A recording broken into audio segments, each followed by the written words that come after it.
하면 무엇이 가장 먼저 떠오르십니까? 신앙생활의 핵심 요소에서 여러 가지 요소들이 많이 있겠지만 그중에서도 가장 중요하고도 기본이 되는 핵심은 하나님의 말씀을 듣는 것일 겁니다. 신앙에 있어서 실패한 사람들은 대체적으로 이 듣는 것에 실패를 했습니다. 성경에서도 단순하게 신앙의 성공과 실패를 구분하는 좋은 잣대는 하나님의 말씀을 들었는가, 듣지 않았는가로 구분을 할 수 있습니다. 간단하게 사사시대 때를 한번 생각해 보면 하나님의 말씀을 듣지도 않고 귀를 막아버리고 자기 소견에 오른 대로, 자기 마음대로 행했습니다. 그때 실패를 하게 되고 하나님을 떠나게 되는 참담한 결과를 낳게 되었습니다. 하나님의 말씀을 떠나서 우리의 생각과 관점이 모든 것을 지배하는 그 순간에 우리는 실패와 그리고 분열을 경험하게 됩니다. 신앙의 기준은 내 생각이 아니라 하나님의 말씀입니다. 나의 관점, 나의 주관이 아니라 하나님의 말씀인 것입니다. 이것을 잃어버리는 순간에 나의 감정이, 나의 생각이 모든 것을 지배하게 되고 그때 마음대로 신앙생활을 하게 되는 것입니다. 오늘 말씀을 보면 여로보암이 나옵니다. 이스라엘에 수많은 왕들이 많이 있었지만 성경은 이 여로보암을 악한 왕의 표준으로 제시합니다. 잘못된 왕을 평가할 때 그가 여로보암의 집과 같이 여호와 보시기에 모든 악을 행했다라고 표현을 하고 있습니다. 한마디로 여로보암의 길, 여로보암의 죄라는 짧은 대명사로 표현을 하고 있습니다. 오늘 가장 악했던 왕 여로보암을 통해서 우리가 말씀의 교훈을 한번 살펴보고자 합니다. 다윗을 이어서 왕이 된 사람은 솔로몬입니다. 그 솔로몬은 처음부터 나라를 정말 잘 다스렸습니다. 하지만 그가 나이가 들고 그의 마음이 하나님으로부터 돌아섰고 그때 우상을 섬기게 되었습니다. 그 원인으로는 이방 여인과 결혼한 것과 그리고 이방 나라의 우상들을 들여왔고 그 우상들을 섬겼기 때문인 것입니다. 그때 이제 예루살렘은 우상으로 가득하게 되었습니다. 이에 하나님께서는 진노하셨고 솔로몬의 아들 르호보암에게 이르셔서 이스라엘을 두 나라로 나누어지게 하셨습니다. 그래서 르호보암이 다스리는 남유다 왕국과 여로보암이 다스리는 북이스라엘로 갈라지게 되었습니다. 르호보암이 다스리는 남유다 왕국은 이스라엘의 12지파 중에서 유다 지파 그리고 베냐민 지파로 구성이 되었습니다. 수도는 성전이 있는 예루살렘이었습니다. 남유다 왕국은 다윗의 후손들이 계속해서 왕이 되어서 이스라엘의 정통성을 이어나갔습니다. 하지만 그와 반면에 여로보암이 다스렸던 이 북이스라엘은 나머지 2개의 지파를 제외한 10개의 지파로 구성이 되어 있었습니다. 그리고 수도는 사마리아로 정해졌습니다. 그런데 북이스라엘은 남유다와 다르게 한 왕조가 계속해서 다스리지를 못합니다. 계속해서 왕조가 바뀌는 혼돈을 겪어야 했습니다. 오늘 우리가 보았던 이 본문이 바로 북이스라엘이 처음 시작되는 시점입니다. 그런데 북이스라엘이 왜 하나님의 미움을 받을 수밖에 없었고 결국 나중에는 멸망하게 되었는지를 오늘 본문을 통해서 말씀을 하고 있습니다. 앞서 말씀드린 대로 북이스라엘의 초대 왕은 여로보암입니다. 원래 여로보암은 솔로몬 왕의 눈에 들어서 발탁되었던 사람이었습니다. 그런데 하나님께서 하이야 선지자를 여로보암에게 보내셔서 나중에 북이스라엘의 왕이 될 것을 말씀해 주셨습니다. 그리고 그 예언대로 그가 북이스라엘의 왕이 된 것입니다. 그런데 하나님께서 그렇게 여로보암에게 너를 왕으로 세워주겠다라고 말씀을 하시면서 동시에 하셨던 말씀이, 중요한 말씀이 있었습니다. 그 말씀이 열왕기상 11장 38절의 말씀입니다. 제가 한번 읽겠습니다. 네가 만일 내가 명령한 모든 일에 순종하고 내 길로 행하며 내 눈에 합당한 일을 하며 내 종 다윗이 행한 같이 내 율례와 명령을 지키면 내가 너와 함께 있어 내가 다윗을 위하여 세운 것 같이 너를 위하여 견고한 집을 세우고 이스라엘을 내게 주리라. 아멘. 하나님께서는 여로보암을 왕으로 세우시겠다라고 말씀을 하시면서 왕으로서 한 나라를 잘 다스리고 성공할 수 있는 그 길을 알려주셨습니다. 그것은 다윗처럼 행하라는 것입니다. 다윗이 항상 하나님 말씀에 순종했듯이 너도 똑같이 하라는 것이었습니다. 여로보암이 다윗처럼 하나님 말씀에 순종하는 왕이었다면 여로보암이 다스릴 이 북이스라엘 또한 다윗 때처럼 견고한 나라로 세우시겠다라는 약속을 하셨던 것입니다.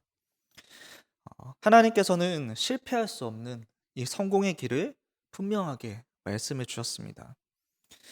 그런데 문제가 무엇입니까? 여로보암이 하나님의 약속의 그 말씀을 제대로 듣지 않았다는 것입니다. 오늘 본문의 북이스라엘이 시작이 될 때 여로보암의 마음에는 두려운 마음이 있었습니다. 26절입니다. 그의 마음에 스스로 이르기를 나라가 이제 다윗의 집으로 돌아가리로다. 이것은 자신이 왕이 되었지만 불안했던 것을 잘 보여줍니다. 백성이 예루살렘에 있는 성전으로 가면 사람들이 정신을 차리고 원래 왕이었던 르호보암에게로 돌아갈 것이라고 그는 생각을 하고 있었던 것입니다. 만약에 그렇게 된다면 자신의 왕권도 끝이기 때문에 여로보암은 자기 스스로 계획을 짜기 시작한 것입니다. 먼저 가장 큰 위험 요소를 그는 제거하려고 했습니다. 당시 이스라엘 백성들은 절기 때마다 예배를 드리기 위해서 남쪽에 있는 예루살렘 성전에 다녀왔습니다. 그렇게 예루살렘 성전에 왔다 갔다 하다 보면 사람들의 마음이 움직이고 떠나갈 거라고 생각을 했던 것입니다. 그렇다고 이것을 해결하기 위해서 무작정 예루살렘에 가는 것을 예배 드리는 것을 막을 수는 없었던 것입니다. 예루살렘 성전은 온 이스라엘 백성에게 가장 중요한 장소였고 이스라엘은 하나님을 인정하고 섬기는 나라이기 때문입니다. 그래서 예배를 막아버린다라는 이런 행동은 있을 수 없는 것이었습니다. 그래서 여로보암은 예배를 막을 수는 없지만 예배의 방향을 틀기로 한 것입니다. 예배는 얼마든지 드릴 수 있고 예배 드리는 것은 막지는 않겠지만 예루살렘으로는 가지 말라는 것입니다. 그래서 여로보암이 하게 된 일이 28절과 29절에서 나옵니다. 제가 한번 읽겠습니다. 이에 계획하고 두 금송아지를 만들고 우리에게 말하기를 너희가 다시는 예루살렘에 올라갈 것이 없도다.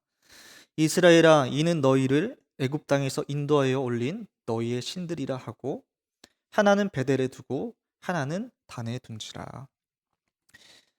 여로보암이 한 일을 잘 말해줍니다.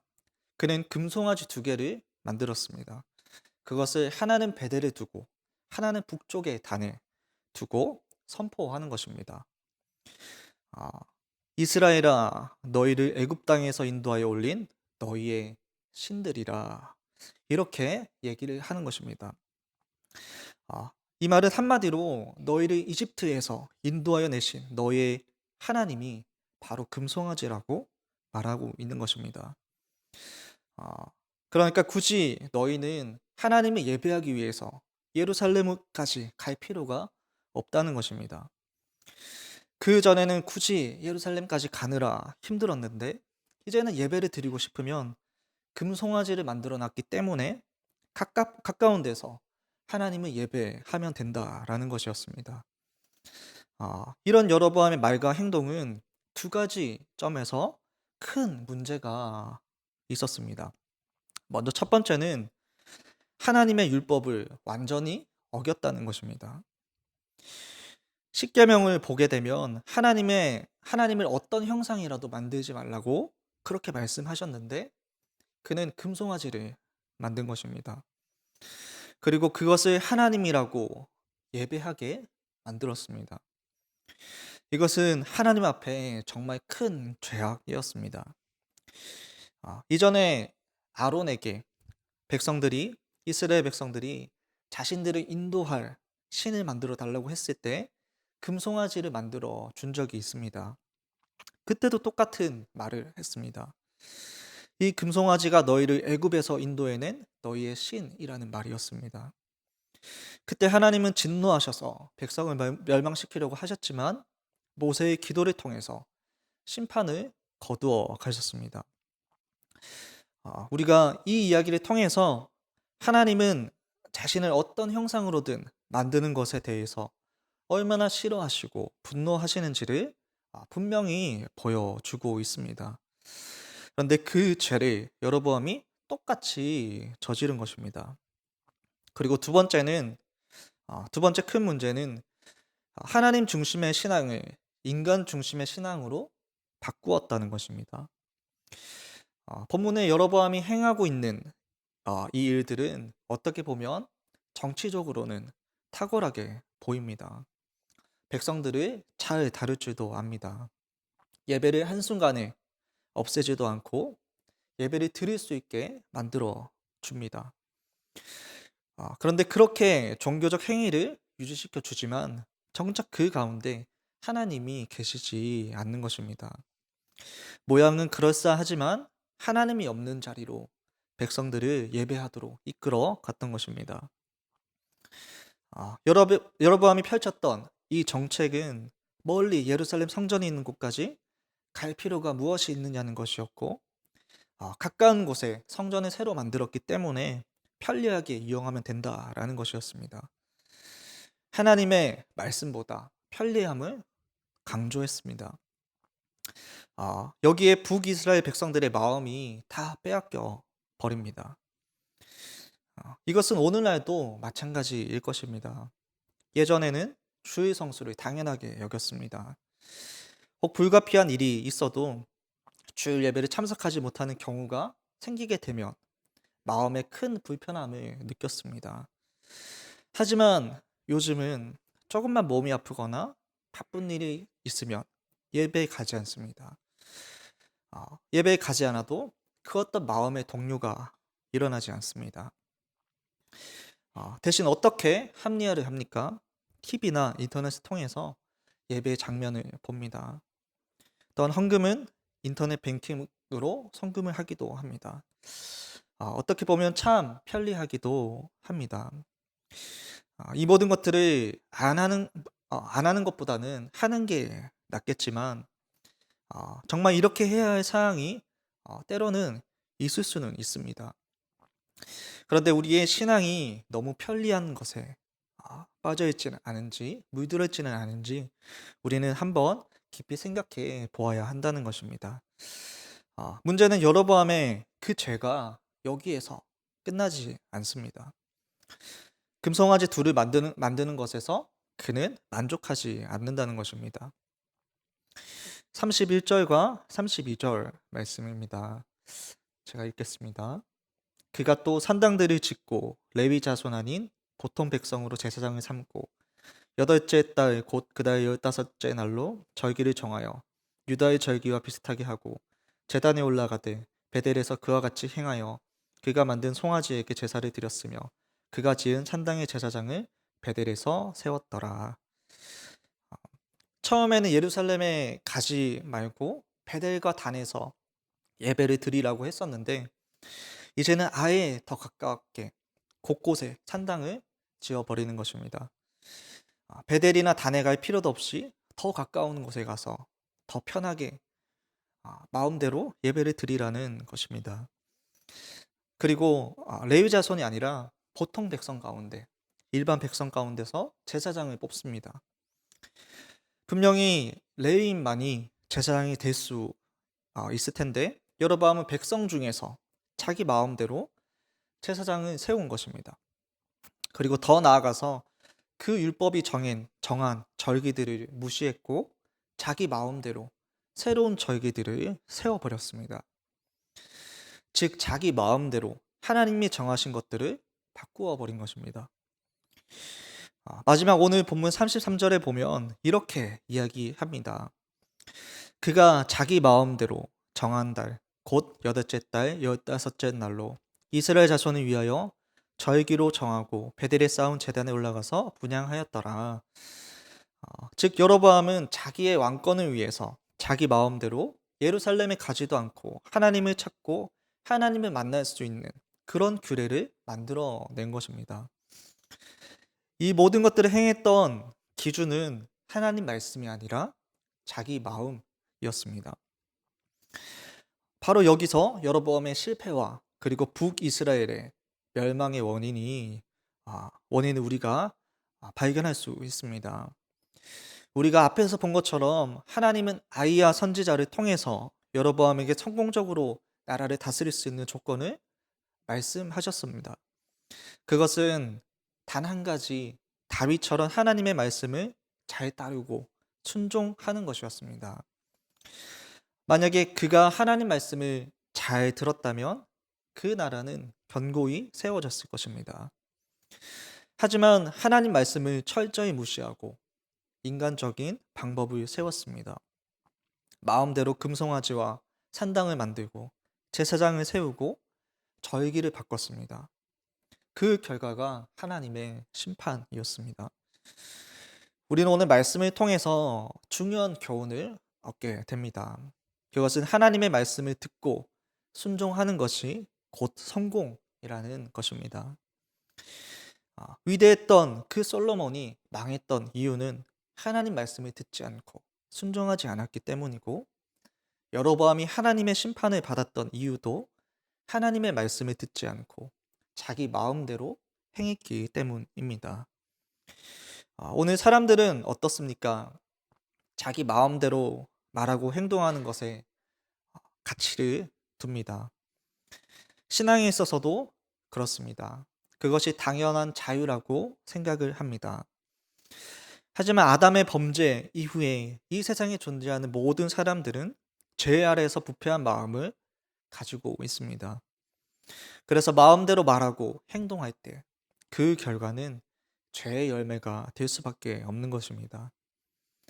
우리가 보고 있는 여로보암의 말과 행동을 한번 우리는 잘 아실 것입니다. 자기 마음대로 할 때 하나님의 뜻과는 전혀 상관없는 정반대의 길을 가게 되는 것입니다. 하나님께서는 우리에게 말씀을 주시고 율법을 주셨습니다.